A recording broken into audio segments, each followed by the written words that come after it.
किसी समय की बात है, एक छोटा सा गांव था जहां लोग सुख शांति से रहते थे।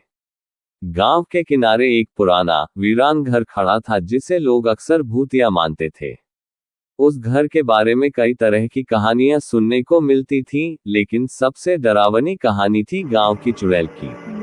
कहा जाता था कि उस पुराने घर में एक चुड़ैल रहती थी। लोग कहते थे कि यह चुड़ैल रात के अंधेरे में लोगों को परेशान करती थी और उनकी आत्मा को चुराने का काम करती थी। चुड़ैल का चेहरा विकृत और डरावना था और उसकी आंखें लाल चमकती थीं। हर रात वह गांव के बाहर जंगल में घूमती और अजीब अजीब आवाजें करती। गांव वाले इससे बहुत डरते थे और रात के समय घर से बाहर नहीं निकलते थे। लेकिन एक दिन गांव में एक बहादुर युवक रघु आया जिसने चुड़ैल का सामना करने का निश्चय किया। रघु ने सुनी हुई कहानियों को नजरअंदाज करते हुए अपनी हिम्मत दिखाने का फैसला किया। रात के समय रघु ने उस पुरानी हवेली की ओर बढ़ना शुरू किया। हवेली के पास पहुंचते ही उसने अजीब आवाजें सुनी और एक अंधेरे साए को महसूस किया। लेकिन रघु ने साहस दिखाते हुए हवेली के अंदर प्रवेश किया। वहां उसे एक पुराना शीशा मिला जिसमें एक परछाई दिख रही थी।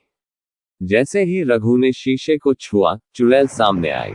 उसकी शक्ल देखकर रघु थोड़ी देर के लिए डर गया, लेकिन उसने खुद को संभालते हुए चुड़ैल से बात की। चुड़ैल ने बताया कि वह वास्तव में एक दुखी आत्मा थी जो अपनी मौत के बाद शांति नहीं पा सकी। वह किसी के द्वारा उसकी आत्मा को शांति देने की प्रतीक्षा कर रही थी।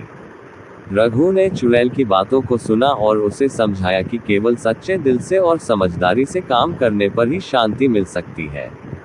रघु ने चुड़ैल को आशीर्वाद दिया और उसे स्वर्ग की ओर भेजने की प्रार्थना की। गांव वालों ने अगले दिन देखा कि हवेली में अब कोई अजीब आवाजें नहीं आती और चुड़ैल की उपस्थिति भी महसूस नहीं होती। रघु की बहादुरी और सच्चाई ने गांव को चुड़ैल की बुरी आत्मा से